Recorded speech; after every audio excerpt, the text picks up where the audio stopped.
오늘 제가 다룰 질문들은 이렇습니다. 국제교육 개발 능력과 ODA. 국제교육 개발 능력이란 주요 사례는, 최근 이슈는, 그래서 학교에서 무엇을 어떻게, 혹은 교사, 그래서 어떻게 참여할 것인가, 이런 이야기를 다룰 겁니다. 중간중간에 왜 교육 분야 개발 능력에 있어서 교사가 중요한지에 대한 이야기로 다루게 될 겁니다. 그러나 한 반 이상은 교육 분야 개발 능력이 뭔지에 대한 기본적인 말씀을 드릴 수 있을 것 같습니다. 사실 이걸 기초적인 수준에서 이야기를 하는 게 이 자리에서 적절한지는 잘 모르겠습니다. 왜냐하면 아까 말씀드렸던 제가 글로벌 교육 협력 전공인이 학교에 과정에 계신 분도 계시고, 혹은 이 교육 분야 ODA와 관련해서 일을 하셨던 분도 계시고, 또 연구에 참여하셨던 분도 계시기 때문에 그렇습니다. 그러나 여기 오신 분들이 적어도 관심은 있으시지만 아직 구체적인 개념이나 아니면 이와 관련된 문의들을 아주 정확하게 알지는 못한다라고 하는 전제하에서 조금 기초적인 내용이 앞부분에 있다는 거 유지해 두시고 그냥 복습하는 셈치고 들으시면 좋을 것 같습니다. 첫 번째, 개발이란 뭘까에 대한 이야기를 한번 해보죠. 개발이 익숙한 말입니다. 더더군다나 최근에 더구나 그렇습니다. 세계화가 진행이 되고 TV를 열면 아마존강에 있는 아마존강 유역에 있는 나무들이 깎여나가고 그 안에 커피 농장이 들어서고 고무 농장이 들어서는 이런 걸 보면서 개발, 혹은 나이지리아 삼각주 밑에 석유, 원유를 채취하기 위해서 수많은 밀림지대가 깎여져 나가고 그 위에 정유 공장이 들어서는, 석유 시추 공장이 들어서는 그 상황, 개발. 그러나 한쪽으로는 많은 빈민 일가들이 만들어지고 그 사람들이 하루하루 먹고 살기 위해서 이루어지는 모습, 개발의 또 다른 모습 하면서 개발이라는 말이 익숙하게 다가옵니다. MDG라는 것도 새천년 개발 목표로 개발이라는 말이 들어갑니다. 향후 2015년부터 정확하게 얘기하면 2015년이라 2016년이라고 해야 될지 모르겠지만 2015년부터 이전 15년 동안의 MDG를 대체할 개발 구호가 만들었죠. SDG, 지속 가능한 개발을 위한 목표. 그때는 개발이라는 말을 안 쓰고 발전이라는 말을 많이 쓰는데 이 용어를 한국에서 어떻게 써야 될 건가 다양한 이야기를 하고 있습니다. 그러나 거기도 개발이라는 말이 들어가 있습니다. 그러면 국제와 관련된 논의에서만 개발이느냐? 그렇지 않습니다. 우리나라도 강원도 동계올림픽을 유치하기 위해서 300년 넘는 나무를 싹 잘라버리고 개발이라는 걸 하고 있는 거죠. 혹은 제주도, 부안, 폐기장, 저쪽 경주도 마찬가지고 기타 등등 개발이라는 말은 여전히 널려 있습니다. 이렇게 얘기하면 남 얘기였죠. 선생님들이십니다. 선생님들이 학교에서 학생들을 만나거나 혹은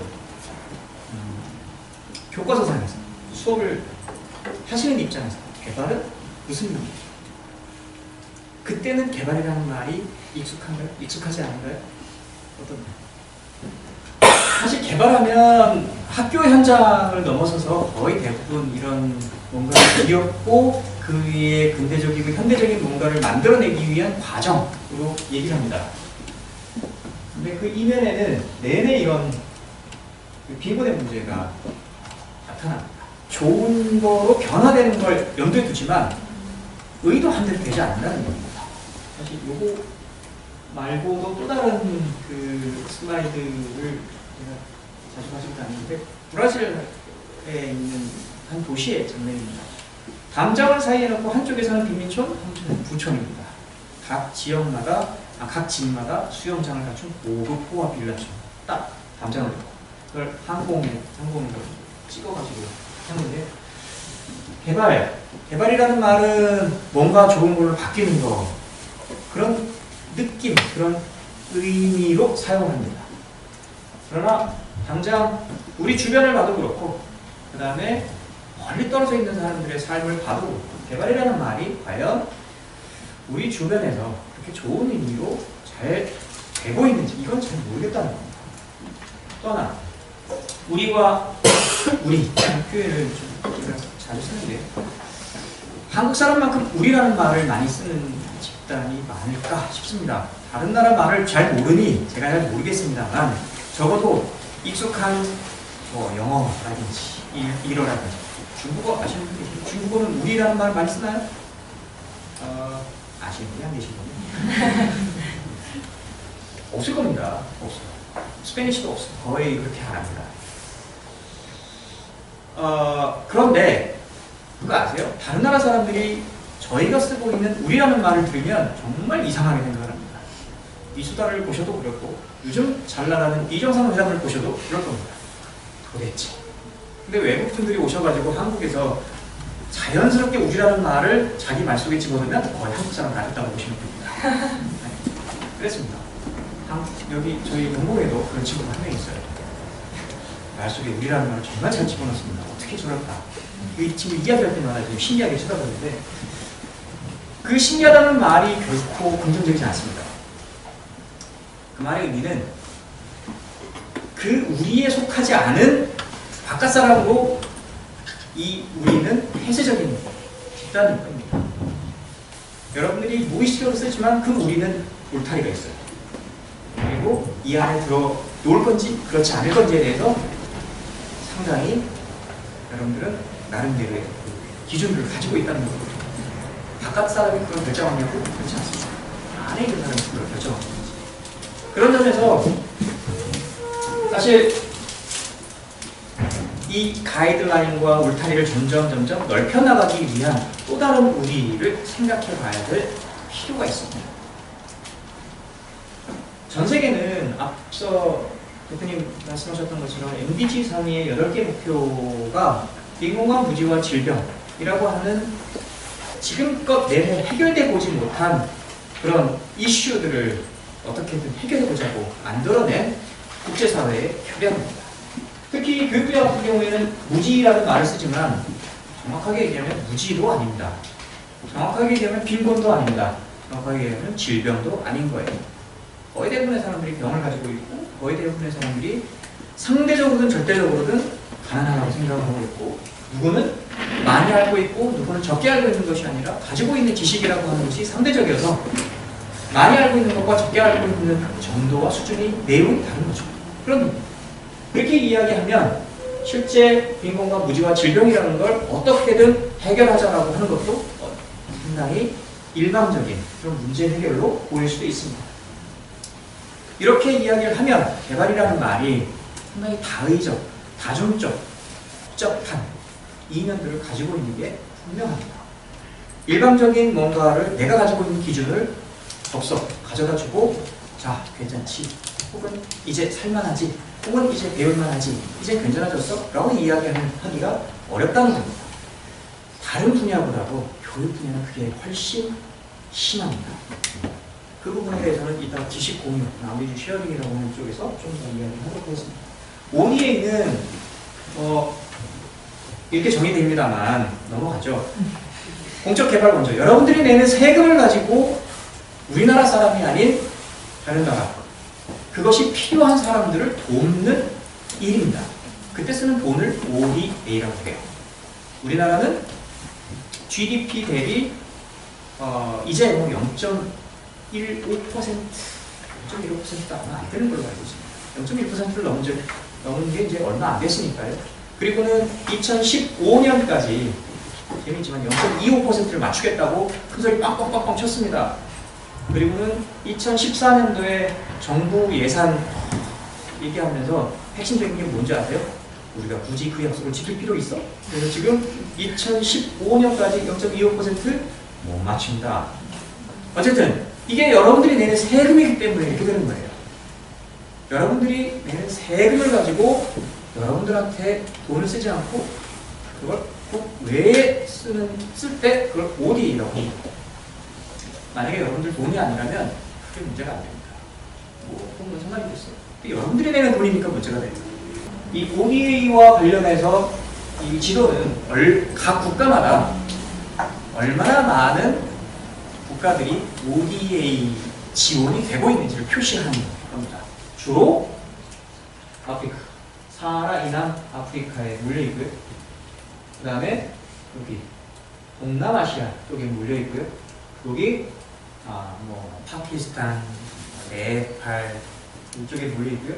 그리고 특별히 이렇게 색깔로 되어 있는 거는 크게 되어 있는 겁니다. 어디 있겠어요? 이라크, 아프가니스탄 또 이렇게 되고, 그 다음에 여기 같은 경우에도 여기 이라크, 그 다음에 여기 나이지리아, 특히 자원과 관련된 부분, 국제 분쟁과 관련된 부분 그런 부분이 많이 있습니다. 인도네시아, 그 다음에 뭐 라틴 아메리카 같은 경우에도 중미 쪽이 많이 들어가 있습니다. 마약 혹은 교통 이것과 관련된 부분이 많이 있습니다. 왜 여기냐? 굳이 여러 이야기를 할 수 있을 수도 있지만, 뭐 기후의 문제, 즉 지정학적인 이유, 그런 정치적인 이슈, 외교적인 문제 다 포함이 되어 있습니다. 그런데 저는 개발이라는 말을 단지 테크니컬하게 변화, 혹은 좀 더 나은 진보 이렇게 얘기하기 어렵다라고 하는 방식으로 접근을 하고 싶습니다. 무엇보다 저는 개발이라는 말이 여러 가지 가치가 충돌하는 그런 쟁점지대 정도로 인식을 합니다. 이유는 사실 좋은 것에 대한 것도 합의하기 어렵습니다. 그거는 개발이라는 말을 쓰지 않더라도 교육에서도 그렇습니다. 질문 하나 드릴게요. 교육이 뭡니까? 이렇게 얘기를 하면 1960년대 초반 이래로 한국 사회에서는 거의 하나의 개념적인 게 등장합니다. 교육은 인간행동의 계획적 변화 이렇게 얘기를 합니다. 인간행동의 계획적 변화예요. 그러나 그게 맞냐고요? 아닙니다. 그 얘기를 지금 하려고 해요. 자, 인간, 행동, 계획, 변화라고 하는 게 다 들어가야지 교육입니다. 저도 아버지가 아들에게 너 먹고 살기 어려우니까 내가 너한테 금고 따는 기술을 가르쳐가지고 훌륭한 도둑을 만들어줄 거야. 도둑 아들이 아버지 그게 좋은 일입니까? 묻지 않고 좋습니다. 그래서 아버지가 아들한테 열심히 금고 따는 기술을 가르칩니다. 그래서 도둑의 아들이 금고 따는 기술을 정말 정교하게 잘 배웠습니다. 그래서 훌륭한 금고 따는 기술자로서 도둑이 됐어요. 교육입니까? 제가 왜 이런 얘기를 드리냐면 사실 어떤 용어를 쓰건 저희가 개발이라는 말을 쓰건 교육이라는 말을 쓰건 아니면 통행, 효과 이런 말을 쓰건 그 속에는 누군가의 가치, 어떤 가치가 포함이 되어 있는 겁니다. 합의하기 어려운 가치라고 하는 게 있단 말이에요. 바람직한, 상식적인, 보편적인 혹은 뭐 누구나 합의할 수 있는 세상에 그런 거 없다는 거죠. 개발을 볼 때 선생님들이 그런 생각을 한 번 정도는 해주셨으면 좋겠다는 게 제가 서두부터 드리는 이야기입니다. 그에 대해서는 나중에 질문하시면 될 것 같습니다. 한국의 개발은요, 이건 이제 통계상으로 나오는 이야기입니다. 그래서 OECD 다크라고 하는 그 통계 내에 보면 우리나라가 전체 ODA를 얼마나 쓰고 있고, 양자역량은 얼마나 쓰고 있고, 다자역량은 얼마나 쓰고 있고, 무상, 무상, 그래서 GNI 대비 몇 %를 하고 있는지를 다루고 있습니다. 자, 뭔 얘기합니까? 양자역량은 국가와 국가 간에 주고받는 거예요. 우리나라가 저기 가나라고 하는 국가하고 외교적으로 합의를 하는 겁니다. 자, 우리나라가 얼마만큼 너희들한테 돈을 주거나 빌려주거나 할게. 그때 양자라는 말을 씁니다. 그리고 다자라는 말은 우리가 직접 특정한 국가, 가나라는 국가에 가서 협약에 위해서 돈을 주는 것이 아니라 중간에 국제기구로 껴요. 월드뱅크, IMF, 유네스코, 유니세프 같은 분들. 특히 이제 각 지역마다 개발은행들이 있습니다. 아시아 지역 같은 경우는 ADB가 있고, 아프리카 같은 경우는 EFDB가 있고, 최근에 중국이 나서가지고 뭐 은행 만들겠다고 이야기를 하고 있는데 그거 빼고 월드뱅크. 그래서 큰 나름대로 일을 잘한다고 하는 국제기구를 중간에 집어넣고 돈을 거기다 집어넣으면 거기 있는 전문가들이 일을 특정한 국가하고 같이 합니다. 이게 바로 다자협력입니다. 대부분 다자협력이 훨씬 잘 될 거라고 생각을 하고 그렇게 해야 된다고 하지만 어떤 국가도 다자협력에 돈을 많이 쏟아붓지 않습니다. 그런 거 아니겠어요? 돈 내는 거, 생생내야지. 그래서 대부분 양자협력을 많이 합니다. 50대 50으로 하라고 이야기하지만 대부분의 국가는 양자협력을 80% 이상, 그 다음에 다자협력을 아주 작게 이하 이렇게 하기도 합니다. 무상 유상이 있는데요. 무상은 그냥 갖다 주고, 학교 지어주는 거고요. 혹은 병원 지어주는 거고요. 혹은 교사 연수 시켜주는 거고, 교과서 만들어주고, 뭐 이렇게 그냥 하는 거. 유상은 빌려주는 겁니다. 얼마나 빌려주냐고요? 20년 거치, 30년 상환 하면서 이제 거기다가 interest, 이자를 붙이죠. 이 이자는 0.00001% 하는 경우도 있고, 혹은 10%대를 부르는 경우도 있습니다. 그 국가의 상환 능력에 따라서 다릅니다. 근데 20년 거치, 30년 상환, 그리고 0.00001% 하면 돈 안 받겠다는 얘기지. 50년 내에 거의 원금만 받겠다는 얘기인데 그게 되겠습니까? 사실 그래서 나중에 채무 불이행 뭐 이런 거 빼고 나중에 가서는 채무를 탕감해주는 그런 국제기구 같은 경우도 있습니다. 실제 국제 채무를 탕감해주면서 OD를 높이는 그런 일들이 있는데요. 어쨌든 우리가 OD라고 이야기를 하고 특정한 국가에 뭔가를 해주기 위해서 하는 일이 단순하지는 않다는 얘기입니다. 어느 국가에 얼마를 양자로 할 건지 다자로 할 건지, 다자로 한다 하더라도 어느 기관을 끼고 할 건지, 무상으로 할 건지 유상으로 할 건지, 유상으로 한다 하더라도 어느 정도의 상당 거치와 그다음에 상환 기간을 대고 이자를 붙일 건지, 이걸 누가 보증할 건지, 기타 등등 많은 이야기들이 있습니다. 우리는 그 중에서도 교육, 그리고 사실 다자협력에 대한 이야기보다도 유상보다도 무상의 교육을 거의 이야기하신다고 보면 됩니다. 우리나라는 코이카가 그 일을 양자협력 중에 무상을 담당하고 있고, 그 다음에 유상은 EDCF 대회 EDCF 엑심뱅크가 그 일을 담당하고 있습니다. 그래서 이걸 다 합쳐서 OD라고 이야기를 하고 2015년까지 0.25라고 했지만 2012년도에 0.14, 그리고는 2013년도에 안타깝게 줄어듭니다. 0.1, 3 그러다가 2014년도에 약간 올라가서 1호 뭐 이 정도 된 것 같고 1년 사이에 올라가면 잘 모르겠습니다. 개발협력, 한국은 개발협력을 이야기할 때 자원외교를 이야기를 했습니다. 자원외교라는 말인지는 자 내가 그냥 갖다 줄게 아니라는 얘기지. 갖다 줘. 그리고는 자 우리가 줬으니까 너네 뭘 줄래? 이게 자원외교입니다. 한국 개발 경험, 우리가 지난 1945년도에 해방된 이래 1950년 전쟁을 3년간 거치고 60년, 70년, 80년 그리고 90년대 초중반까지 고속 성장을 해왔습니다. 전 세계가 깜짝 놀랐다고 이야기를 하고 1980년대 중반이 되면 이 말을 한강의 기적이라고 표현을 하죠. 그리고는 86년 아시안게임, 87년 올림픽을 거칩니다. 어떻게 이럴 수 있었을까? 이 궁금증을 한국은 상품화해서 전 세계에 팔고 있습니다. 그게 한국 개발 경험입니다. 여러분들이 바깥에 나가거나 아니면 이런 수업을 들으면 나오는 게 우리나라가 이렇게 했으니까 전 세계가 따라오십시오 라는 이야기를 많이 합니다. 당장 한국을 떠나보면 얼마나 이거 안전하고 괜찮은 국가인지를 생각하게 됩니다. 그러나 만족스럽나요? 이렇게 시끄러운 국가도 흔치 않습니다. 1999년 세계은행은 우리나라를 두고 자, 더 이상 우리가 줄 수 있는 국가가 아니라 이제 스스로 독립하고 살아가고 또 다른 나라를 도울 수 있는 국가다라고 이야기합니다. 그래서 꼬리 승리에 이제 졸업했다고 이야기했습니다. 세계은행으로부터 더 이상 도움을 받지 않는 국가다 이런 의미예요. 전 세계에서 첫 번째였습니다. 그리고는 1990년대 중반부터 여러 가지 레포트를 보고서를 냅니다. 한국을 봐라. 한국이 얼마나 대단하게 발전해 왔는지, 다양한 분야에서 어떻게 이게 가능했는지 세계은행은 보고서를 쏟아냅니다. 대표적인 게 교육이었습니다.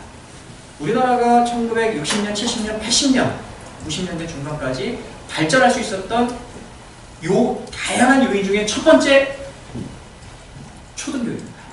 100% 우리가 어떤 발전하는 데 있어서 요인을 대부분 본다면 그 그 중에 56%를 초등학교 교육, 6년 동안 받았던 의무교육 6년을 56%로 넣습니다. 어마어마한 수치예요. 어마어마한 수치. 그래서 교육이 떴어요. 그때부터 한국의 교육 분야 개발 능력에 대한 관심이 커졌습니다. 교육 전문가들이요? 교사들이요? 교육학자들이요? 아니요. 공무원들이, 그리고 경제학자들이. 이유는 딱 하나예요. 봐봐. 초등학교 교육 그렇게 했더니 문제가 발전했어. 이겁니다. 전 세계에 던져주는 메시지는 딱 하나였습니다. 그리고 우리나라는 수원국에서 공여국으로 전환된 최초이자 유일한 국가, 이렇게 얘기합니다. 안타깝지만 뻥이에요. 최초도 아니고 유일도 아닙니다. 중국 내내 받아왔죠. 근데 지금 어마어마한 공여국가가 되어 있습니다. 말레이시아 마찬가지입니다. 수원국이었다가 공여국으로 또 인도하고 있습니다. 그 다음에 브라질 같은 경우에는 저 남미를 중심으로 해서 상당히 많은 국가에 공여를 하고 있습니다. 쿠바도 마찬가지고. 따라서 수원국에서 공여국으로 된 유일, 최초 이런 얘기는 이제 앞으로 쓰지 마시기 바랍니다. 그러나 분명한 건 짧은 시간 동안에 수원국에서 공여국으로 전환됐고 이 일에 대해서 상당히 진지하게 접근하고 있는 몇 안 되는 국가 중에 하나, 이렇게 보시는 건 틀리지 않습니다. 중점협력국이라고 하는 것, 이건 이제 우리나라가 어느 국가를 잘 도와줘야 되는지를 정하는 문제입니다. CPS는 그런 국가들을 어떻게 도와줘야 되는지에 대해서 사업 내용을 정하는 겁니다. 대표적으로 3개씩 골라요. 그래서 우리가 26개국을 정합니다. 각 대륙별로. 특히 아까 지도상에서 보셨던 몇몇 국가들, 주요 국가들 중에를 정하고 그 국가의 어떤 분야를 정말 지정해야 될지 영역을 정합니다. 3개씩. 1번, 2번, 3번. 1번이 가장 좋은 거예요. 3번이 별로. 하지만 그 안에 들어가는 게 정말 중요합니다. 교육은 안타깝지만 많은 국가의 우선순위가 아닙니다. 그래서 Country Partnership Strategy가 들어가 있고요. KSP, 기획재정부에서 우리나라의 개발 경험이라고 하는 걸 바탕으로 전 세계에 자, 우리가 이렇게 했으니까 니네도 한번 해봐 라고 하는 걸 만들었습니다. 그게 바로 KSP 사업이고 지금도 진행이 되고 있습니다. 이 일을 구체적으로 담당하고 있는 건 기재부와 한국개발연구원 KDI라고 하는 것이 하고 있습니다. EDCF, 코이카, 코피 같은 경우에는 유상원조, 무상원조, 코피, 의료, 보건을 하고 있는 그런 기관들입니다. 그 다음에 2011년 Force High Level Forum, 즉 원조 효과성, 원조 어떻게 하면 효과적인 원조를 할 건지에 대한 회의가 국제사회에서 3년마다 한 번씩 열립니다. 2003년, 2005년, 2008년, 2011년. 2011년에 열린 것이 바로 부산에서 제4회 고위급 포럼이었었고요. 이 회의에서 부산선언이 채택이 됐었죠. 구체적인 내용은 모르셔도 됩니다. 한국의 개발 경험, 우리만의 것입니까? 글쎄요. 이거는 뭐 선생님이라고 생각해 보시기 바랍니다. 내 삶을 돌아보면 항상 내 중심으로 보는 걸 판단을 합니다. 그건 어쩔 수 없어요. 내가 아는 게 그렇고, 내가 경험한 게 그렇고, 내가 의도하고 의지하는 방향이 그렇고, 아는 만큼 보이고, 경험한 만큼 내가 이야기를 할 수 있는 거고, 그렇죠. 한국이 이 분단되고 긴장된 이 상황을 꽤 오래 거쳐왔음에도 불구하고 이 속에서 이렇게 대외적으로 발전됐다라고 이야기를 할 수 있는 겉모양을 가지게 된 것은 정말 기적적인 것도 맞습니다. 제가 생각합니다. 근데 이 요인이 다른 나라에도 그대로 적용될 수 있다라고 얘기하는 건 상당히 위험한 발상이고, 그런 점에서 우리나라가 마치 지난 50년, 60년 동안 특정한 어떤 국가의 발전과 개발 모델, 즉 변화, 진보의 모델을 따라왔다고 얘기하는 건 받아들이기 어려울 겁니다. 비슷한 거죠. 따라서 우리가 그렇게 했으니까 다른 나라도 그렇게 하라고 이야기를 하고 마치 뭔가 우리가 한 게 독특하고 유일하고 또 뭔가를 줄 수 있는 홍보가 뭔가가 있는 것처럼 이야기하는 것은 좀 자제해야 되는 게 아닌가라는 생각이 듭니다. 따라서 이런 고민들을 하다 보면 당장 몇 가지 질문들이 떠오르고 이 질문들에 대해서 어떤 답변을 해야 될까 고민을 해야 되는 거죠. ODA 정책 철학. 아직 이 ODA 판에서 철학 얘기는 흔한 이야기가 아닙니다. 철학은 어떤 질문을 던지냐고 질문에 대해서 어떤 답변을 고민하느냐라는 데서 시작합니다. 아까 양자간, 다자간, 유상원조, 무상원조에 대한 걸 쭉 했지만 뭐 협력 형태나 아니면 시행기관이나 주관기관 이렇게 얘기를 해도 실제 이걸 본다고 해서 철학을 알 수 있느냐 하면 그렇지 않습니다. 그냥 뭐 한다. 그래서 이번에 코이카의 지원을 받아가지고 우간다 갑니다. 그죠? 우간다 선생님들 이제 파견하고 코이카가 고이가 하고 있는 이 바탕하고 있는 교육에 대한 철학을 공감을 할까요? 이해를 했을까요? 아니요. 보고서를 잘 써내야 하는 거지.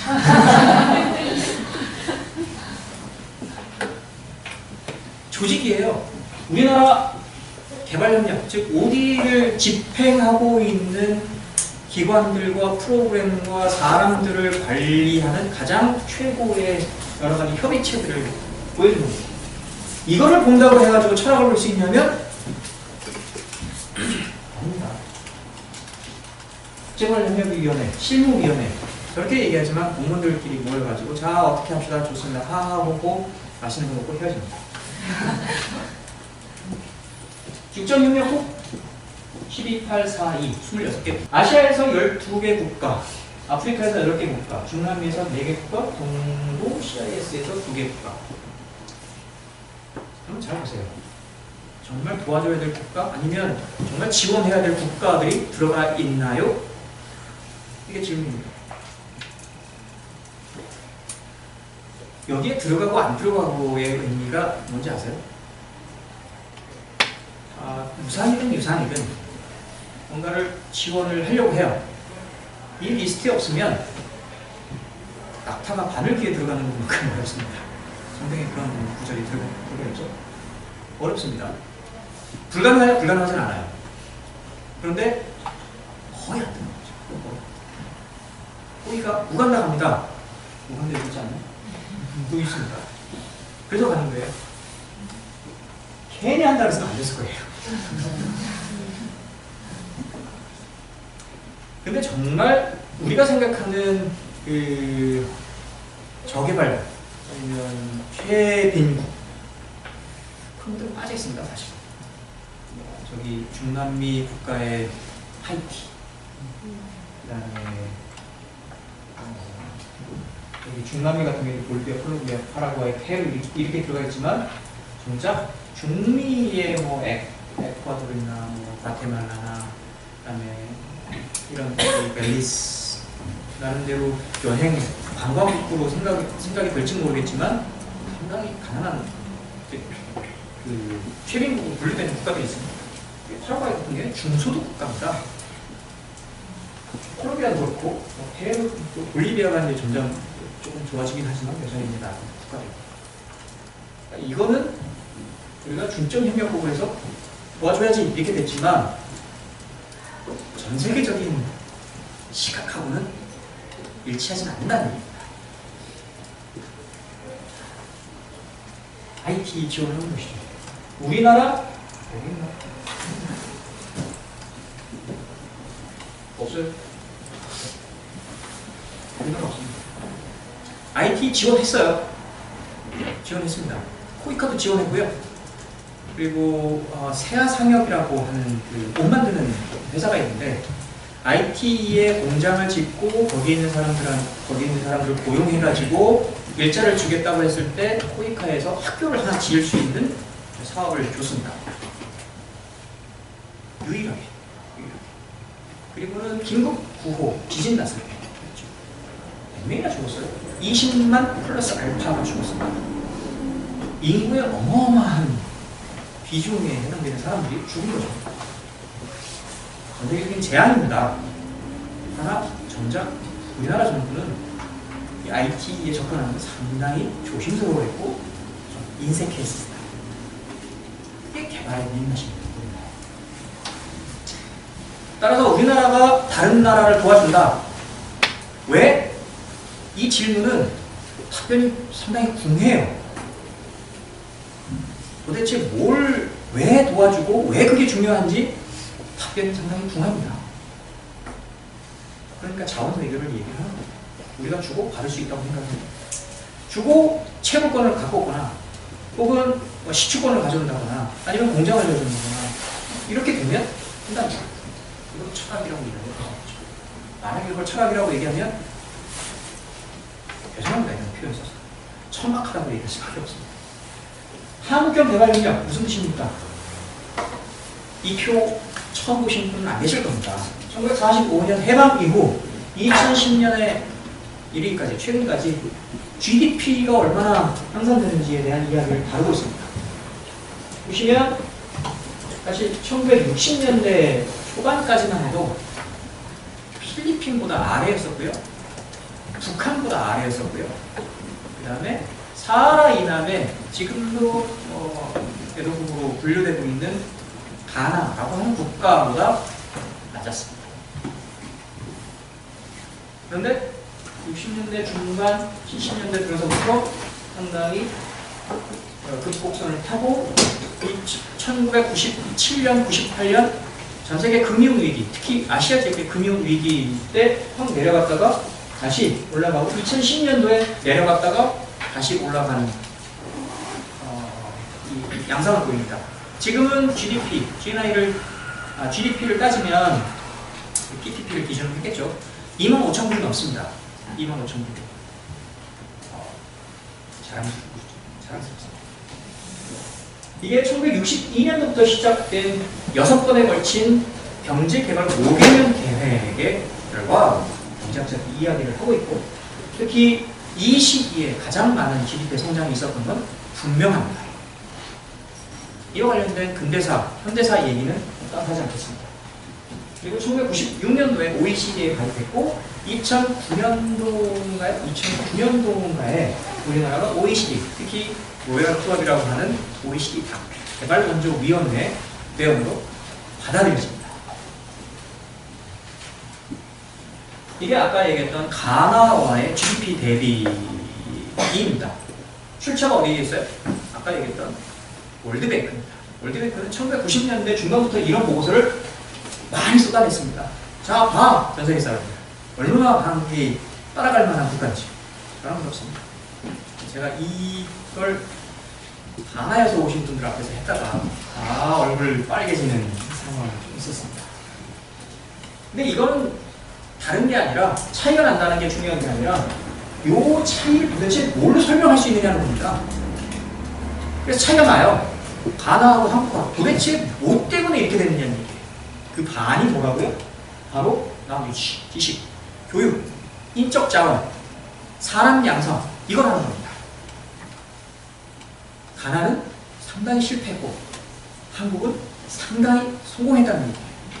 이 얘기를 설명하기 위한 표입니다. 두 국가가 이렇게 차이가 났으니까 가나는 안 좋고 한국은 좋다 이런 얘기가 아니라는 거죠. 따라서 한국의 교육발전 경험을 이야기를 할 때 조심하셔야 되는 여러 지점들이 있습니다.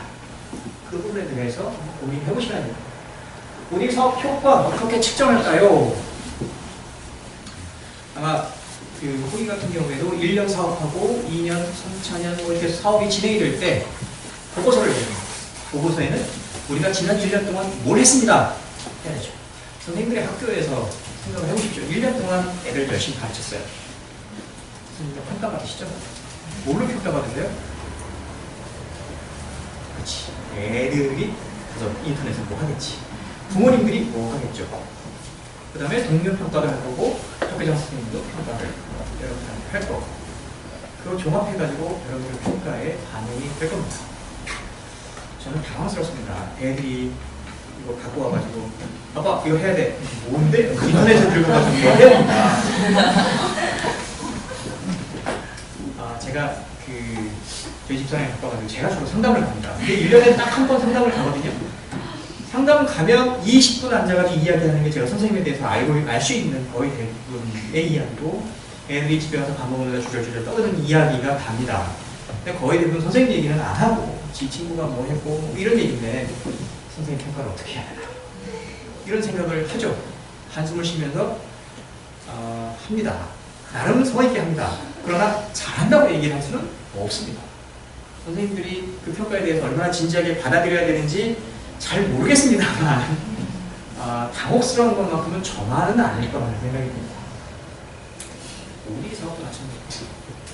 우리가 제출하는 보고서에는 아까 말씀하셨던 것처럼 성적이 들어가야 애들이 얼마만큼 성적 향상되는지 애들이 얼마만큼 출석률이 있는지 선생님들 역량이라고 하는 게 얼마나 올라갔는지 이런 걸 다 따져가지고 해야 되는 거죠. 워크숍을 몇 번을 했고 워크숍에 선생님들이 몇 명이 나왔고 여기에 동원된 강사는 얼마고 돈은 얼마를 썼고 만들어낸 보고서는 얼마고 있을 겁니다. 그래서 뭔가 보여줄 수 있는 게 많으면 많이 한 거예요. 많이 한 겁니다. 선생님들이 이렇게 많이 오셨잖아요. 오, 이거 훌륭한 워크숍이에요. 노코멘트입니다. 보여줘야 돼요. 보여줘야 돼요. 보여줘요. 다른 분야보다도 교육 분야는 사실 이게 퀘스천 마크가 훨씬 더 의미심장하게 던져질 수밖에 없습니다. 예를 들어 보시죠. 에볼라, HIV 에이즈, 혹은 말라리아, 혹은 기아, 즉 굶는 거 이런 문제에 있어서 이 사업의 효과 아니면 사업 결과라고 하는 거는 분명해요. 내가 약을 얼마를 가져갔어요. 그래서 사람이 얼마나 치료를 받았어요. 몇 명 나았습니다. 맞지 않아요? 몇 명이 굶고 있어요. 100명이 굶고 있어요. 내가 빵을 가지고 가가지고 100명이 얼마 동안 잘 먹고 영양 상태가 좋아졌습니다. 맞지 않아요? 그거 가지고 잴 수 있습니다. 태풍 피해가 났어요. 사람들한테 천막이든 어떻게든 간이든 임시든 살 수 있는 주택을 지어줬어요. 그걸로 판단해야 되는 거 아니에요? 물론 그 다음에 여러 가지 이슈들이 있겠죠. 맞습니다. 당장 남성들한테 여성들이 심하게 폭행을 당하고 아니면 뭐 이게 피해를 입었습니다. 그 사람들이 피해서 갈 수 있는 공간을 만들어주고 쉴 수 있고 살 수 있는 공간을 마련해줬어요. 되죠? 그렇게 해야 돼요. 교육은요? 학교를 지어줬습니다. 애들이 학교를 못 가요. 학교 가려면 반나절이 걸립니다. 학교를 못 가요. 집에서 일을 하는 거죠. 학교를 지어줬어요.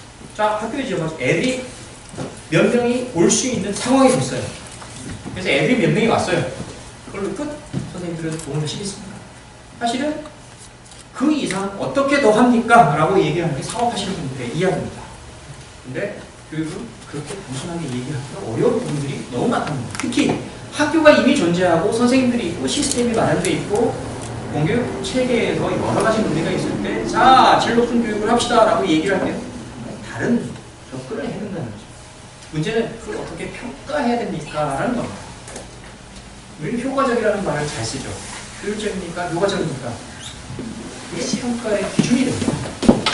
그래서 OECD 다크는 5개 평가 지표를 가지고 자, 적정합니까? 적합합니까? 효과가 있습니까? 영향력이 있습니까? 지속 가능합니까? 여러 가지 이야기를 하죠. 그래서요, 보고서를 보십시오. 그렇지 않은 보고서 하나도 못 봤습니다.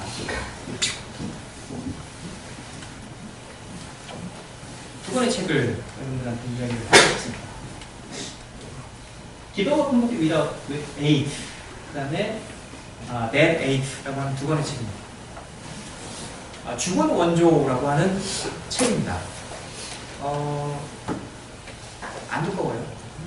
그리고 한 페이지에 글자가 많지 않기 때문에 읽어보시면 별 문제 없습니다. 제가 책 소개를 하는데 이게 상당히 중요합니다. 1000페이지짜리 책 들고 가가지고 야 이거 재밌어 이거 봐 그래서 저 욕합니다. 학생들도.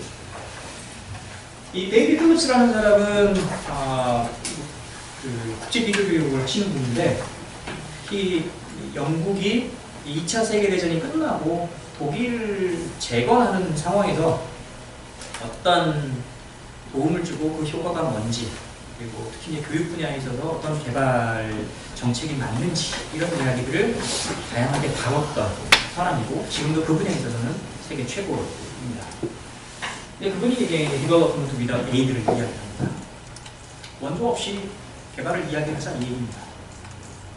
실제 돈이 오고 가는 부분은 돈에 너무 집착을 하는 상황이 있기 때문에 그것과 관련된 여러 가지 정책적 논의라든지 정말 진지한 논의가 이게 사장화되거나 아니면 주변화되는 경우가 있습니다.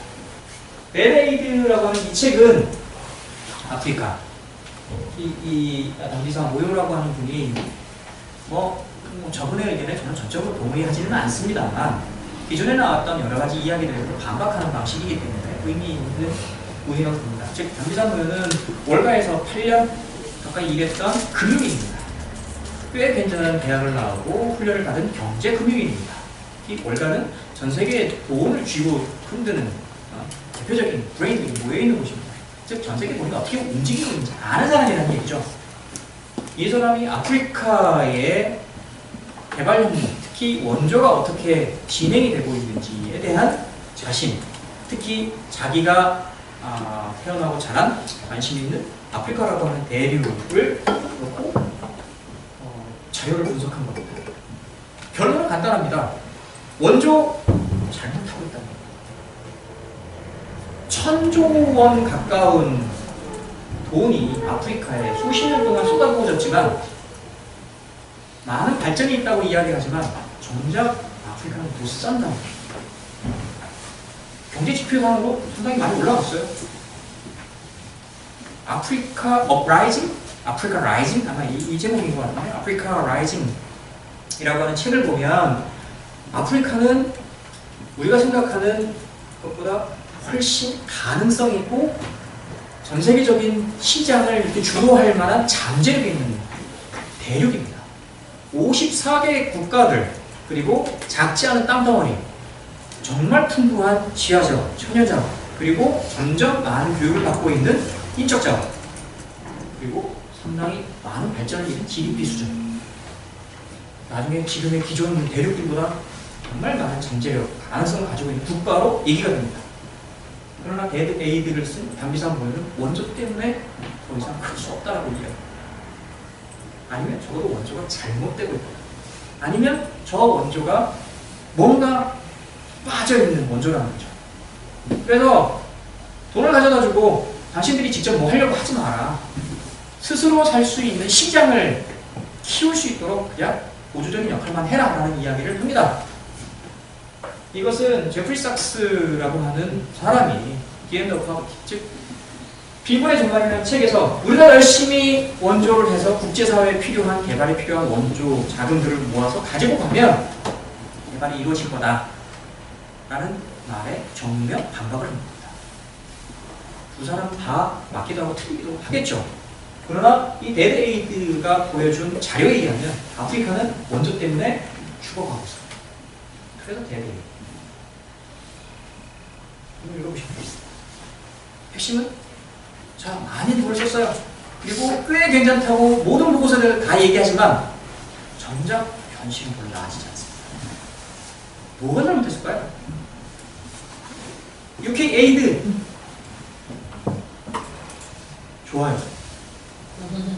원썸다 혹은 투썸다 오 괜찮아요. 그러나 한쪽에서는 G뿔 무슨 좋기를 니네가 해놓고 간 일들이 얼마나 개판이고 이것 때문에 사람들이 살아가는 데 있어서 어려울지 알아? 자, 어느 평가가 맞습니까? 라는 겁니다. 뭐 굳이 이렇게 이야기하지 말고요. 우리나라 얘기 한번 해봅시다. 코이카, 이니시에티브. 혹은 우리나라가 원조 자금을 가지고 다른 나라에 가서 하고 있는 일들을 보면 우리 표현이에요. 투썸 좋아요. 다 좋다고 얘기합니다. 한국만큼 일본이 거쳐왔던 수많은 실패 사례를 한국이 극복했어요. 그랬죠. 알아요? 한국 사람이 얼마나 누구도 극복했는지? 안타깝습니다. 자, 많은 사람들이 자, 도와줘야 돼, 도와줘야 돼, 도와줘야 돼, 도와줘야 돼. 그러나 정작 대상 물속에 가라앉고 있다. 이게 어쩌면 우리가 국제 개발 협력을 바라고 있거나 아니면 접근하는 방식이 아닐까라는 생각이 듭니다. 이제서야 교육 얘기로 들어갑니다. 교육을 통한 개발 그리고 지속 가능성. 교육을 통해서 개발을 하냐 마냐, 개발이 뭔지도 아직까지 정확하게 잘 모르겠는데 교육을 통해서 한다. 잘 모르겠습니다. 무엇보다도 교육은 우리가 지금 주변에서 알고 있고 실천하고 있는 교육보다 조금은 단순화돼야 되고 좀 그 복잡한 상황들에 대해서 큰 틀에서 어떻게 이야기해야 되는지 내가 바라볼 수 있는 시각 이것들이 먼저 필요합니다. 제가 부산 가서 찍은 사진인데요. 혹시 좀 취해주시죠? 했더니 딴 데를 쳐다보시더라고요. 그렇지 않습니다. 근데 사실 뭐 이것보다도 저 하늘이 좋아가지고 찍어놨는데 내내 저 그림을, 저 사진을 보면서 생각을 하게 됩니다. 여기가 바로 그 수도원학교 절이 있는 원학기 스쿨입니다. 스쿨이라고 얘기하기 아카데미 같은 데죠. 즉 태어나서 애가 학년기가 되면 출가를 해서 여기에 들어가서 그 교육을 시작을 합니다. 그리고 나름대로 비싼 돈을 내고 다닙니다. 사립학교예요. 꽤 괜찮은 학교입니다. 근데 우리가 알고 있는 그런 공교육의 커리큘럼이 이루어지진 않습니다. 중세식 아니면 종교적 전통에 의해서 가르쳐지고 배우는 거죠. 저 사람들이 대학 수준까지 마치고 나면 수도승을 하거나 아니면 나와가지고 다른 전문가 일을 하게 되죠.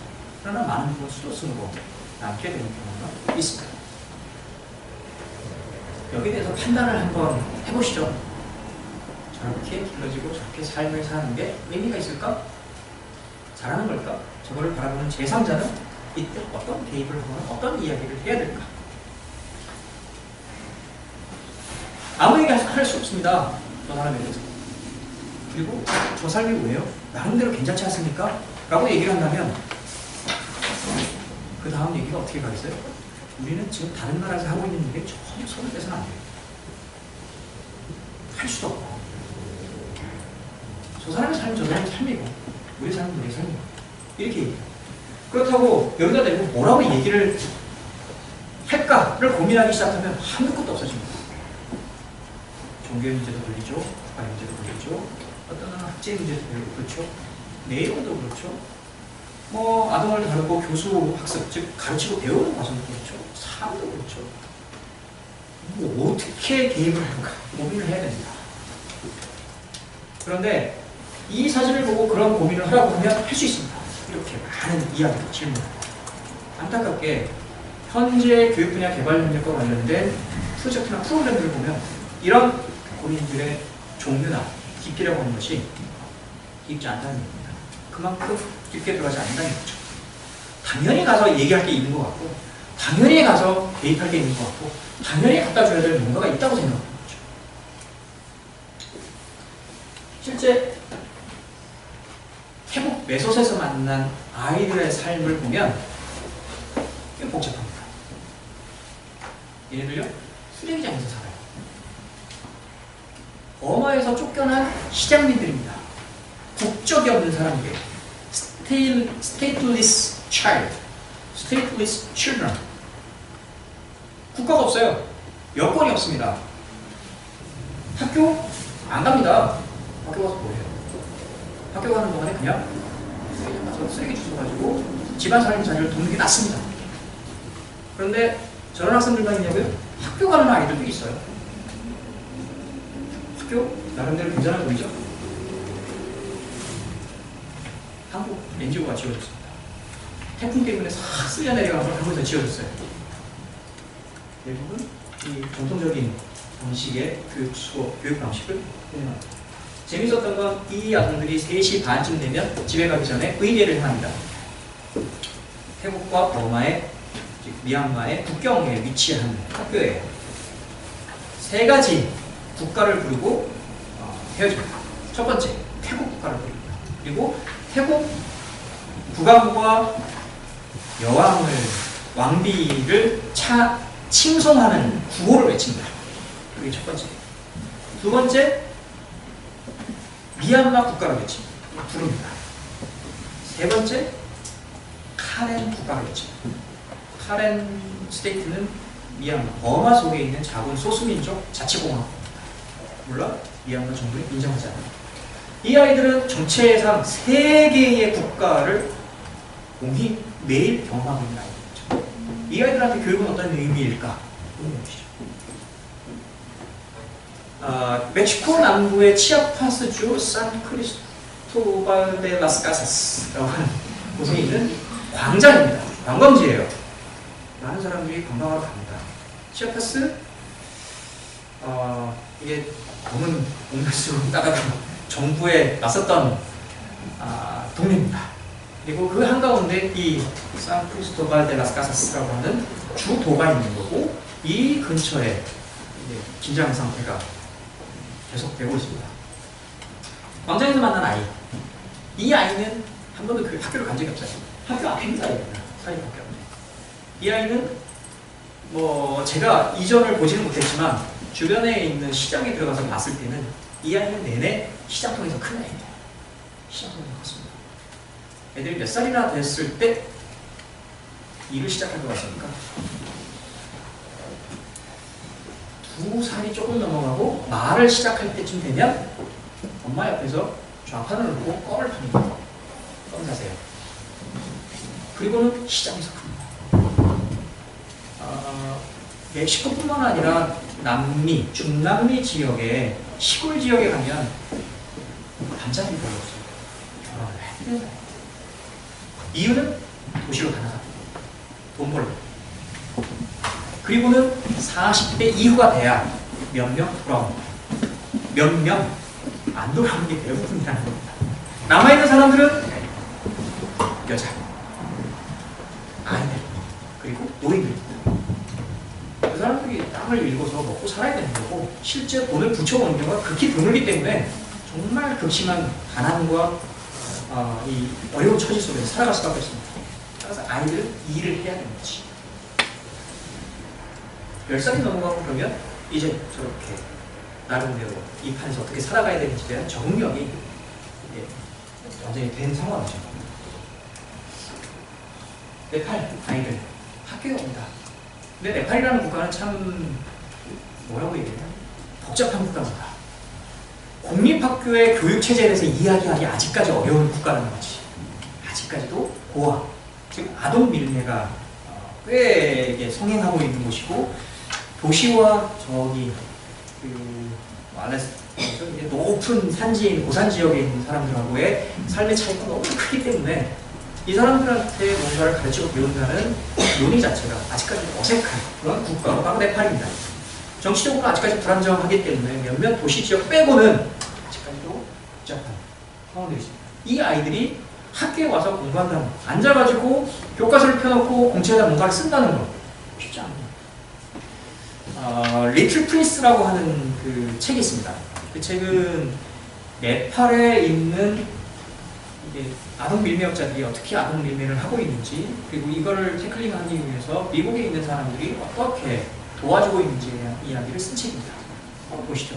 네팔의 교육 문제를 어떻게 접근해야 될지. 그래서 대부분 NGO들은 2000년대 중반까지도 고아원 사업이 대세였었습니다. 지금도 그래요. 부모 찾아주는 직업, NGO 이런 일이 많다는 거죠. 나이지리아입니다. 나이지리아에 이게 교실이 부족해가지고 담장에다가 칠판 걸어놓고 얘기를 하는 거죠. 심지어 그늘도 없어요. 파키스탄입니다. 지진 이후에 여기서도 10만 명 넘는 사람이 죽었습니다. 사실 알파기 때문에 몇 명이 죽었는지 몰라요. 카슈미르 지역, 즉 인도와 이 파키스탄 사이에 아주 갈등과 분쟁이 일어나고 있는 지역에서 지진이 일어났어요. 따라서 분쟁 지역이어서 위험합니다. 계속 미사일 왔다 갔다 하고, 우리 폭탄 쏘고, 그리고 심지어 여기에 이제 핵 설치해놓고, 뭐 여차하면 물러 이러고 있는 곳입니다. 둘 다. 따라서 전 세계적으로 여기를 어떻게 도와줘야 될까 이 얘기를 하지만 실제 쉽지 않았던 곳이었습니다. 워낙 고산 지역에서도 또 이게 지형이 불안정한 곳이기 때문에 구호를 간다고 하더라도 쉽지 않았던 곳이었죠. 지진이 일어나고 나서 아이들이 부서진 학교에 와서 공부하겠다고 앉아있는 곳입니다. 나이지리아의 중등학교 교실입니다. 아까 힙한 선생님들 여자가 아니라 남자예요. 대부분의 여학생입니다. 그리고 무슬림 지역입니다. 나이지리아는 남쪽의 기독교 계통, 북쪽의 이슬람 계통, 둘이 치고하고 싸웁니다. 인구는 1억 5천이 넘는 대국이에요. 소교는 어마어마하게 많습니다. 따라서 전 세계적으로 5대 산유국 안에 드는 거고, 아프리카에서 거의 독보적인 혹은 첫 번째, 두 번째를 이렇게 다른 그런 국가입니다. 리비아하고 맨날 싸워서죠. 니네가 1등하냐, 우리가 1등하냐. 리비아가 푹 주저앉아가지고 다시 뜨고 있는 국가지만, 그러나 정치적으로 여전히 어려운 국가. 무슬림 지역에, 특히 나이지리아에 있어서 북서부 지역에 있는 대학생들은 거의 교육을 못 받습니다. 초등학교도 못 받습니다. 인구 대국이 어떻게 저럴 수 있을까 싶을 정도로 초등학교 취업률이 60% 안짝입니다. 대부분이 90%가 넘어가요. 신기한 곳이에요. 그럼에도 불구하고 이 아이들은 선택받은 아이들은 중등학교까지 갔습니다. 20%가 안 되는 아이들 중에 한 명입니다. 그러나 우리가 보는 환경 속에서 교실의 모습은 상당히 열악하죠. 익숙한 곳입니다. 뭐 저런 곳이지.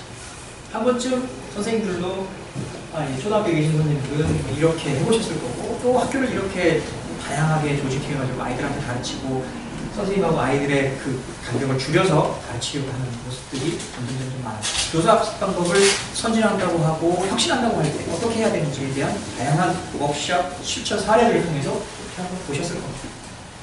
뭐 유치원이든 아니면 초등학교든 심지어 중학교든 고등학교든 점점 학급당 학생 수가 줄어들고 선생님들의 교수 학습에 대한 어떤 변화가 급속도로 이루어지고 있기 때문에 우리는 이런 학급에 상당히 익숙합니다.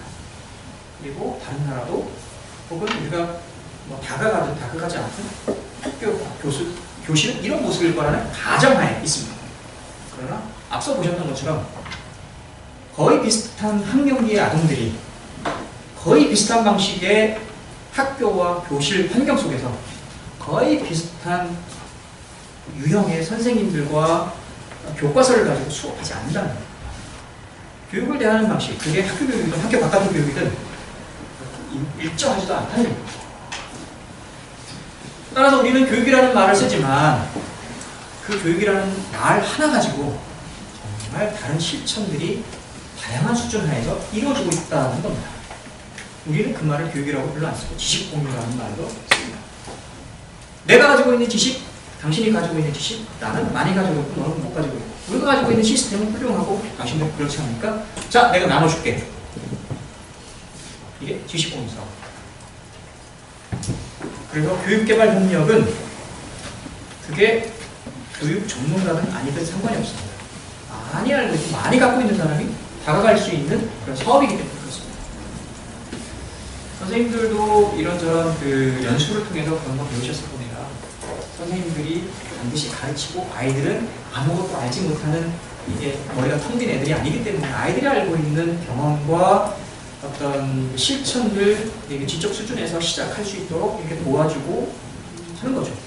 그래서 뭐 비고치키니, 뭐 프레이리니 이런 다양한 사람들의 어떤 이론적 토대에서 내 교수 학습하는 방법이 아이들과 어떻게 맞닿을 수 있는지 그런 고민들을 할 거라고 생각합니다. 개발 협력은 아직 그 수준이 아니라는 거죠. 자, 그럼 지식을 공유한다는 말의 의미가 뭡니까? 적어도 공유라고 얘기하면 이 정도는 돼야 된다는 거죠. 하나 놓고 둘이서 똑같이 요 땅 해가지고 같은 수준에서 먹을 수 있어야 된다는 거지. 이 시작하지만 한 놈이 탁 치고 도망가는 이런 방식은 안 되는 얘기입니다. knowledge sharing 프로그램이 우리나라에 중요한. 근데 아세요? 이때 얘기하는 knowledge라고 하는 거는 gift입니다. gift. 자, 값의 선물입니다. gift는 뭡니까? 아무래도 대가 없이 주는 거죠. 그리고 주는 사람과 받는 사람 사이에 상당한 그 친근감과 친밀함과 또 어떤 신뢰관계가 형성이 돼 있을 거라고 가정합니다. 그러나 분명한 건 기프트는 그냥 주는 거죠. 있는 사람이 없는 사람한테 주는 거예요. 나중에 받는 건 터치하고. 기브 앤 테이크가 아니라 그냥 주는 거예요. 주는 거, 주는 사람, 받는 사람이 있는 거지. 그리고 반드시 어떤 매개가 있어요. 자, 빈손으로 줄게. 이거 아니라는 얘기지. 주는 거. 그건 분명한 뭔가가 있는 거지. 지식을 하나의 선물로 해서 기프트를 해서 준다. 이거지. 머릿속에 한쪽에 있는 머릿속에서 다른 쪽으로 그냥 집어넣는 거야. Waiting for Superman이라는 말을 들어보셨습니까? 이게 영화를, 다큐멘터리 영화를 보시면 거기서도 비슷한 방식의 이야기가 나옵니다. 선생님들이 지식을 쏟아붓는데 자기가 이게 어텐션, 즉 초점이 달라지면서 애를 머리가 아닌 딴 데다가 확 쏟아붓는 장면이 등장을 하죠. 그래서 한쪽에서 풍부하게 있는 지식을 다른 쪽에다가 쏟아붓고 채워 넣는 게 지식공부. 교육은, 교육사업은 그거라는 거예요. 그런데 여기서 자세하게 얘기할 수는 없습니다. 어떤 지식입니까? 어떤 방법으로 할 겁니까? 누가 원합니까? 왜 그래야 됩니까? 자, 그래서 어떤 효과가 있습니까? 이 얘기를 물으셔야 됩니다. 따라서 지식공유라고 하지만 공유도 아니고 지식인가? 이것도 잘 모르겠다고 하는 게 바로 던지는 질문입니다. 교육은, 즉 국제개발 협력에 있어서 교육은 그래서 어렵다는 얘기예요. 1990년 다카에서는 이런 교육과 관련된 일을 어떻게 해야 할 건가에 대해서 전 세계 교육 분야 전문가들이 모여서 회의를 했습니다. 그래서 자, 향후 10년 동안 1990년에서 2000년까지 모든 사람들이 적어도 초등학교를 가고 남자와 여자가 교육받는 데 있어서 평등해야 되고 기회에 있어서 자기한테 필요한 직업기술을 받을 수 있어야 되는 것, 유아교육도 받아야 됩니다. 적어도 자기 나라 말로, 즉 자기가 쓰고 있는 말을 익혀야 되는 것, 질적으로 우수한 시스템을 갖춰달라고 얘기할 수 있어야 되는 6개 목표에 대해서 합의를 합니다. 이게 소위 EFA, Education for All, 만민교육의 첫 번째 의제가 등장을 합니다. 물론 그 말이 이전부터 쓰였습니다만. 그리고는 2000년에 자, 우리가 해온 걸 돌아봅니다. 그랬더니 1억 명에 해당되는 사람이 여전히 학교를 못 갔고 8억에 이르는 성인들이 여전히 글자를 못 읽고, 그래서 우리 다시 한번 시작하자 해서 세네갈, 아까 했던 존케니, 그 다음에 2000년 세네갈 다카에서 또 다른 EFA 회의를 합니다. 그리고 2015년까지 15년 동안 똑같은 목표, 다시 뭐 여러 가지 이야기가 있었습니다만 같은 목표를 향해서 전진을 합니다. 그게 2015년 올해 인천에서 다시 한번 열립니다. 향후 15년 동안 2015년에서 2030년까지 어떤 일을 우리가 해야 되는지 일을 하게 되는 거죠. 그리고 물론 중간에도 우리가 2015년까지 일을 할 수 있으니까에 대해서 여러 가지 얘기가 있었습니다만 여전히 문제가 많죠. 이게 MDC라고 하는 거하고 연계해가지고 진행이 됩니다. GPE, Global Partnership for Education이라고 하는 것이 이제 세계은행에서 진행이 되면서 EFA와 엮여서 여러 가지 이야기를 합니다. 국제사회가 소위 이 전 세계의 교육 문제에 어떻게 개입하고 있는지에 대한 이야기라고 보시면 될 것 같습니다. 이런 국제 교육 분야 개발 협력의 특성들을 보면 첫 번째, 교육이라는 독자적인 영역에만 한정된 지원 사업으로 보지 않습니다. 유니세프가 대표적입니다. 유니세프는 아동, 교육이라는 말을 안 쓰고 아동 사업, 그 다음에 보건 사업, 이걸 같이 하죠. 그래서 MDG 같은 경우에도 중간에 개입하는 방식이 이제 목표가 좀 다릅니다. 그 다음에 사회문화적인 요소에 의해 영향받고 영향을 줄 수밖에 없습니다. 교육이라는 말이 단순하냐고요? 아닙니다. 세 잔의 차를 혹시 읽어보셨습니까? Three Cups of Tea라고 하는데, 물론 저자에 대한 이야기는 뭐 차치하고라도 그 책을 읽어보시면 미국 사람이 아프가니스탄, 파키스탄 산골에 가가지고 학교를 짓고 여자아이들한테 학교에 데려다 놓고 공부시키는 게 얼마나 어려운 일인지 구구절절하게 쓰고 있습니다. 거의 대부분의 사람들이 NGO를 하든 아니면 어떤 그 기본적인 구호사업을 하든 인도적인 사업을 하든 교육 분야 일에 개입할 때 가장 많은 난관에 부딪힙니다. 특히 여성 문제에서 사회문화적인 요소를 고려하지 않으려 할 수 없다는 겁니다. 제도적인 요소와 비제도적인 요소의 구분, 대립이 있기도 하고 없기도 하고 특히 많이 있습니다. 그 세 잔의 차에 등장하는 내용 중에 이런 게 있습니다. 특히 산골 지역에 많은 학교를 짓고 또 나름대로 이제 성과가 있다고 하니까 파키스탄 정부가 자 그러면 파키스탄 시내에 와가지고 좀 그런 사업 좀 해주십시오. 왜? 정부가 그런 잘 안 하니까. 이 사람이 세운 원칙은 그겁니다. 정부가 하지 않는, 절대 하려고 하지 않는 지역에만 한다는 겁니다. 그래서 파키스탄 정부에서 또 저런 사람이 나왔어. 그러고는 둘이 싸웁니다. 왜 정부에서 해야 될 지역에 학교를 짓지 않고 그 일을 다른 나라에 있는 사람이 가서 그 일을 해야만 되느냐는 겁니다. 이상하지 않아요? 우리나라가 대목이 일어났을 거예요. 지금 상황에서. 물적 손해와 함께 이념, 신념, 삶의 조건들을 어떻게 다루는가가 중요합니다. 교육의 문제는 단지 내가 주어져 있는 교과서의 내용을 잘 전달할 수 있느냐 없느냐 그 문제가 아니라는 겁니다. 얘가 왜 배워야 되고 왜 학교로 와야 되는지부터 따져봐야 돼요. 파키스탄 시골 지역에 갔습니다. 거기에 여성들한테 문해교육을 시켜주는 클래스들이 다녔어요. 파키스탄 전체 국가의 문해율 그거는 60%가 됩니다. 한 55% 정도 돼요. 근데 시골 지역에 가면 그 여성들은 5명 중에 1명만이 글자를 읽고 쓸 줄 안다. 이 말의 의미는 글자를 읽는 것 자체가 신기하다는 얘기예요. 여성들 사이에서. 이때 여성은 15세 이상입니다. 그 지역은 13세, 14세 만으로 결혼합니다. 초경 이후에 초경을 하고 나면 이게 중매해서 결혼을 하게 됩니다. 그럼 15세면 애들이 있어요. 애들이. 그리고 20세가 넘어가면 노처녀 취급받습니다. 20세. 노코멘트. 그런데 이 여성들이 글자를 읽는 것 자체에 대한 생각이 완전히 다릅니다. 글자를 배우십시오. 클래스가 열렸습니다. 오세요. 올 것 같습니까? 아니요. 첫 번째 질문이 왜 가야 돼요? 내가 거기 가면 도대체 유익이 뭐예요? 그리고 혹 내가 설득이 돼서 간다고 가려고 해요. 시부모가 반대해요. 남편이 반대해요. 따라서 가더라도 이 두 사람을 설득하거나 아니면 몰래 가야 됩니다.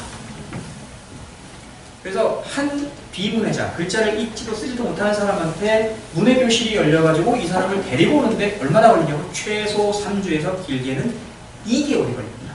물론 온다는 전제 하에서 온 사람들 대상으로 합니다. 100명 치료하면 10명이 옵니다. 따라서 온 10명한테 오면 기본적으로 3주에서 2개월이 걸린다는 겁니다. 따라서 그 사람들한테 배운다는 게 당연하게 중요한 겁니다. 아닙니다. 학교에 가는 게 당연히 중요한 겁니다. 아니에요.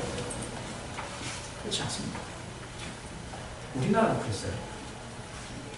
우리나라도 그랬어요. 1953년도에 의무교육법에 의해, 의무교육령에 의해서 6개년 동안 의무교육이 추진이 됩니다. 그래서 무조건 학교로 가라고 합니다.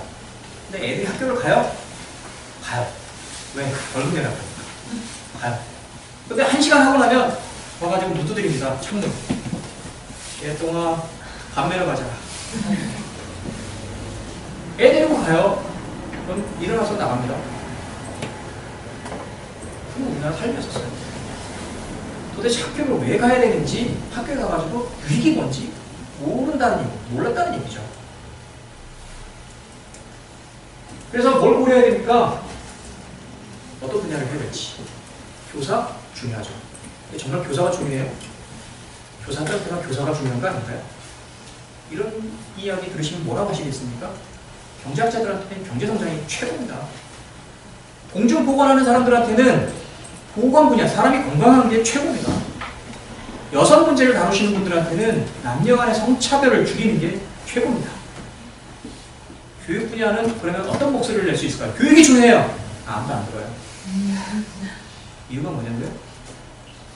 교육 전문가들이 힘이 없어요. 내게 되는 거죠. 효과 납니까? 금방? 1년 하고 나서 야 이게 이렇게 뭐 됐어. 쥐뿔 그런 거 없습니다. 1년 애들 열심히 가르쳐 놓으면 키는 얼마나 컸는지 잘 모르겠습니다만 머릿속에 얼마나 뭘가 잘 들어가 있는지 모른다는 얘기입니다. 수학이 0점 맞던 애가 100점 맞습니까? 죽었다 깨라는 그런 일은 흔치 않습니다. 전 세계적으로. 참가자들의 의지를 어떻게 확인하고 동기할 겁니까? 지원학과와 함께 교육 동기를 어떻게 지속해 나갈 겁니까? 학습자와 교육과의 교육 활동을 어떻게 객관화하고 학습 효과를 높일 겁니까? 교육 환경을 둘러싼 문제를 어떻게 함께 해결해 나갈 겁니까? 선생님들이 학교에 안 나와요. 이유? 월급이 적으니까 나가서 세컨드 잡, 서드 잡을 합니다. 그래서 선생님들한테 워크숍을 해가지고 교사가 중요해요 해가지고 아 중요하구나 그런다고 나올 것 같습니까? 중요해요 그 순간 하고 학교에 나오는 건 별개입니다. 교사 교육이 왜 중요합니까? 저는 지금 한 10년 가까이 이 일을 하면서 교사가 결국 마지막이라기보다는 어떤 것과도 연결돼서 가장 큰 효과를 발휘할 수 있는 핵심 영역이라고 생각합니다. 그게 여러 가지 이유가 있어요. 세계적인 교사 교육을 받지 못합니다. 우리나라처럼 최고 적어도 10% 이내, 교대 같은 경우에는 5%. 엘리트들이 교사가 되지 않습니다. 교사 존중받냐고요? 노, 그런 거 없습니다. 교사들에 대한 롤모델을 발견하지 못합니다. 네, 사회적으로 인정받지 못하는데 교사가 롤모델이 되겠습니까? 학습 환경 및 학교 교사로서의 근무 여건이 열악합니다. 아까도 얘기했지만 한 달에 5만 원 받고 일을 합니다. 기본적으로 대졸 초임이 20만 원 정도 되는 데서 교사 월급이 5만 원이에요. 그러면 교사 할까요? 교사는 잘 안 됩니다. 안 됩니다. 교육의 목표가 명확하지 않고 다양한 교수 과목에 대한 방학 탐색에 대한 한계가 있습니다. 내가 교사에 대한 동기도 뜻도 별로 없는데 좀 더 잘 가르치기 위해서 노력할까요? 그냥 우리 기대입니다. 아닙니다. 한국도 그렇지 않다. 다른 직업과 마찬가지로 직종의 하나로 여겨집니다. 성직자, 보케이션, 좋습니다. 듣기만 좋습니다. 그거 없습니다. 좋은 조건의 직업이 생길 경우 이직할 확률이 높습니다. 내일에 나오는 논문들은 이 얘기를 해요. 왜냐고요? 못 따라가는데요.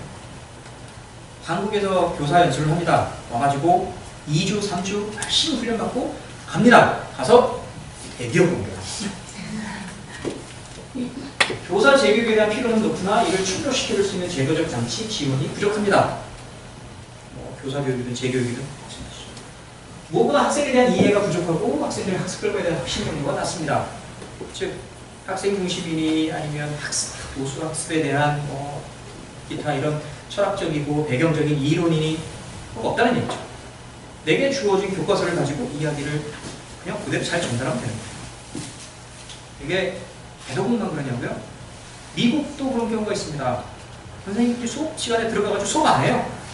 그리고 심지어 선생님들이 글자를 잘 모르시는 분들도 계신다는 겁니다.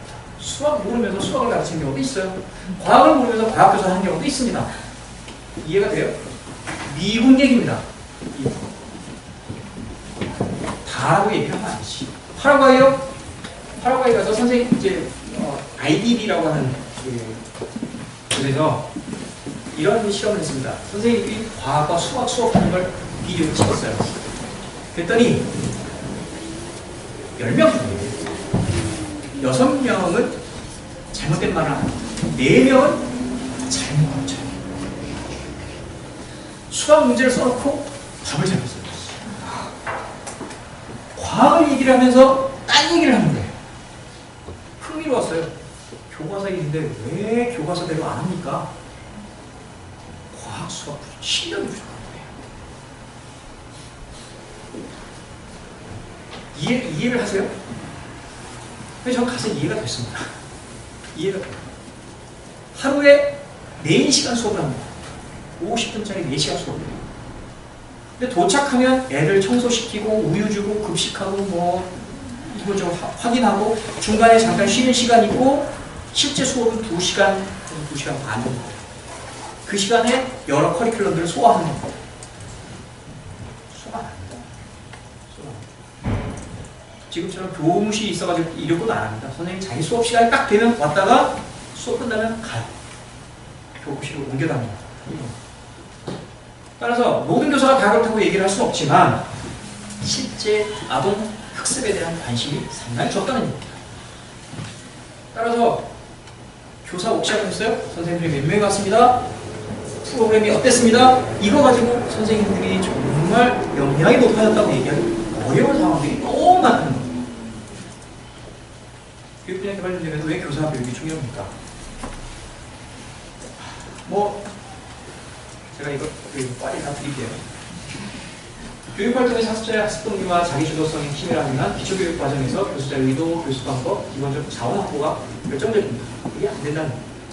교실활동에서 학생과 교사와의 상호관계는 여전히 침범할 수 없는 영역으로 남아있어서 교사가 하는 수업 시간에 못 들어오게 합니다. 교사의 지적 수준 교육활동에 임하는 자세, 교육을 통한 대상, 학생들의 기대치, 학습 결과에 대한 확신, 부단한 자기학습, 학습환경 개선에 대한 관심은 이런 관계를 넘어서지만 교육의 지적 수준을 제고할 수 있는 핵심적인 요소가 교사 교육이 되어야 됩니다. 요 학교를 운영하시는 분도 그렇고 또 여기에 참여하는 교사들도 그렇고 이 부분에 대해서 그렇게 진지하게 생각하지 않는다는 얘기입니다. 글쎄요. 이거를 뭐 지금 당장 기대하기는 어렵습니다. 사하라 이남의 거의 대부분 그 개도국들은 의무 교육이 6년이든 9년이든 시행된 지 이제 10년이 조금 넘었습니다. 대부분 2000년대 초반부터 시작이 됐습니다. 조금 일찍 시작한 건 1999년, 98년 이렇게 되지만 제가 아는 한 케냐든 탄자니아든 뭐 이런 국가들은 2003년에 그 일이 이루어지고 2005년, 6년도에 본격적으로 체계화되기 시작을 했습니다. 의무교육. 우리나라로 치면 근 50년이 넘는 거예요. 그래서 아까 108%, 111%, 심지어 130%의 취업률을 보입니다. 혹시 영화 The First Grader라는 영화를 보셨습니까? 마로게라고 하는 84세의 할아버지가 케냐에 2003년도에 있었던 의무교육법에 의해서 연령과 상관없이 모든 사람이 초등학교 교육을 무상으로 받을 수 있다는 라디오 뉴스를 듣고 학교에 입학하기 위한 처절한 투쟁을 다룬 영화입니다. 물론 한 인생에 대한 다양한 이게 회상과 뭐 이런 것이 있지만 핵심은 그거예요. 그래서 입학합니다. 전 세계 기네스북에 등재가 됐습니다. 그걸 아세요? 초등학교 졸업하기 전에 고령으로 돌아가셨어요. 졸업 못하셨어요. 그런데 그 일이 가능할 수 있었던 법적 제도가 법안이 2000년대 초반에 들어서 시작했다는 얘기입니다. 따라서 지난 10년 동안 취업률이 100% 넘어섰다는 이야기는 어마어마한 발전이라는 얘기예요. 그건 분명합니다. 분명해요. 자, 그래서 우리는 할 만큼 했네? 그거예요? 아니요. 교육 문제에 있어서 핵심 교사예요.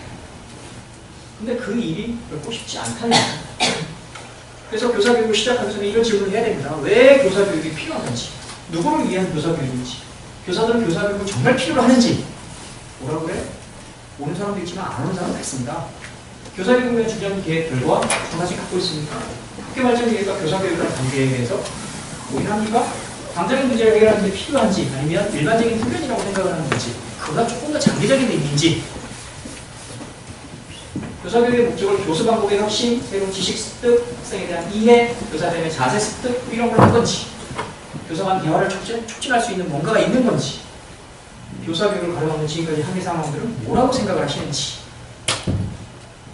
그래서 내용은 교육의 목적과 주요한 제도적 장치, 내용, 그 다음에 우리는 뭘 가르치고 있는지, 왜 배워야 되는지, 교육자적 자질은 뭔지, 지식을 어떻게 선택하는지, 교사들은 학교 교육에서 어떤 역할을 담당하고 있고 학생들이 동료 교사들과 관계에 어떤 위치를 차지하고 있는지, 자유로운 학습을 저하는 요소들은 뭔지, 학생에 대한 이해, 교사들의 교실 활동과 교실 바깥 활동에서의 어떤 일관성, 학습 효과를 높일 수 있는 교수 방법에 대한 스킬, 이런 것들을 해야 돼요.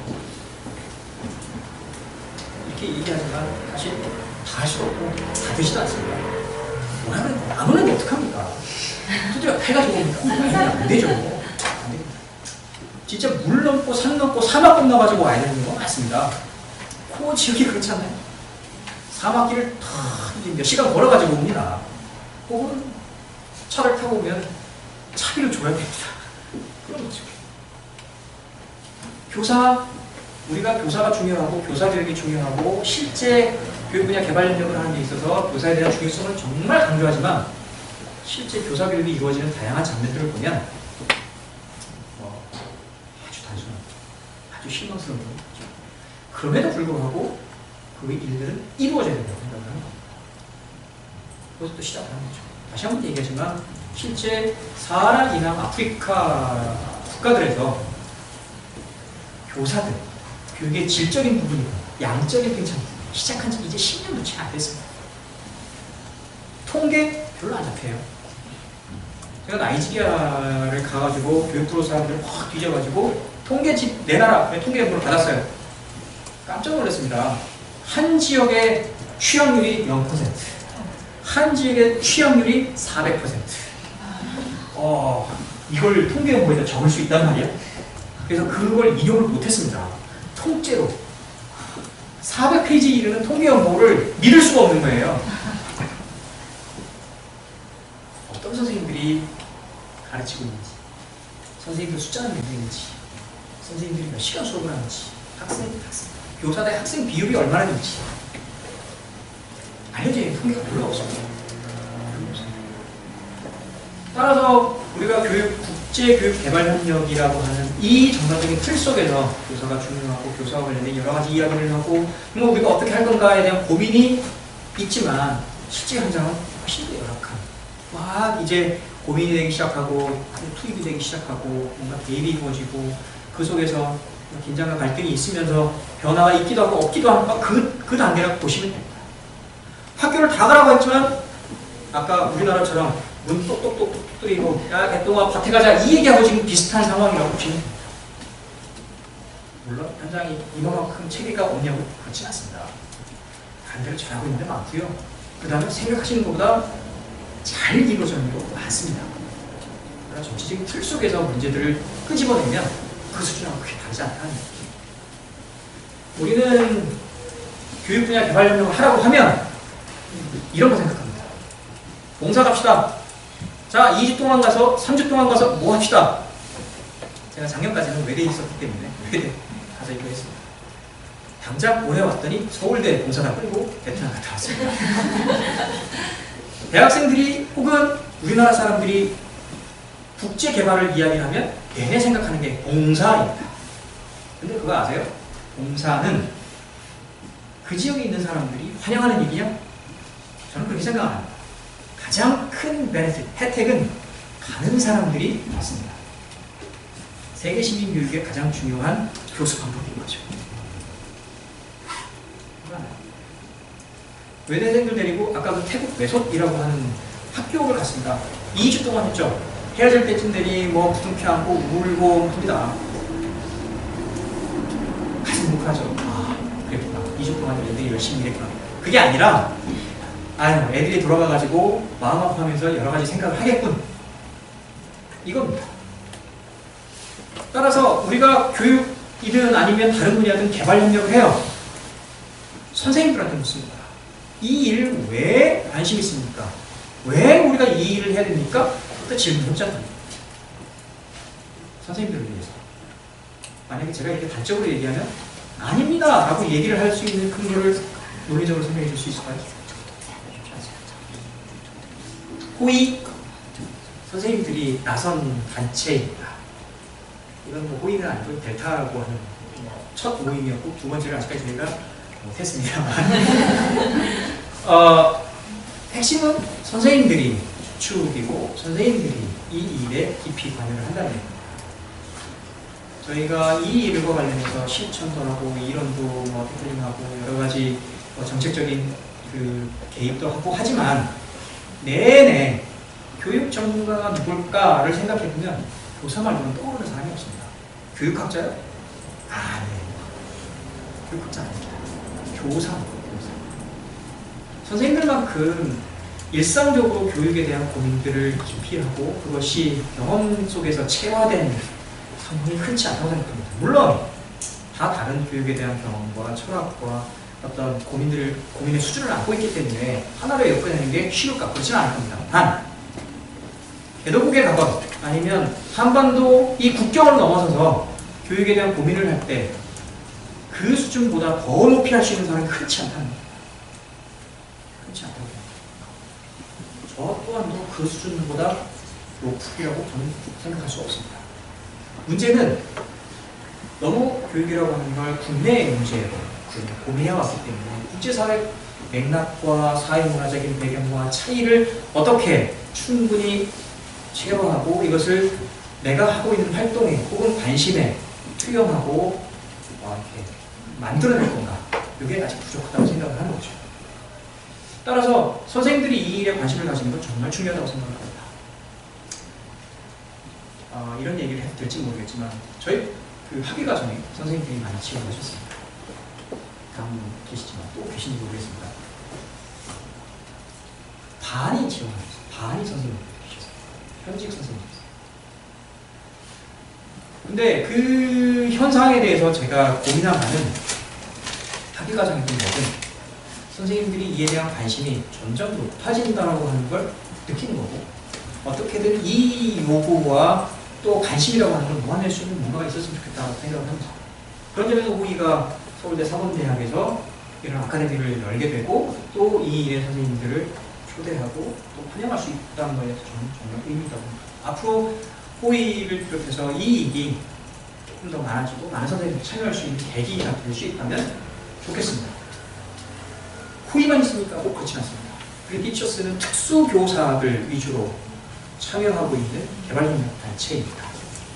우간다, 루안다, 미얀마, 라오스 이런 지역의 특수교육과 관련된 일만 담당을 하십니다.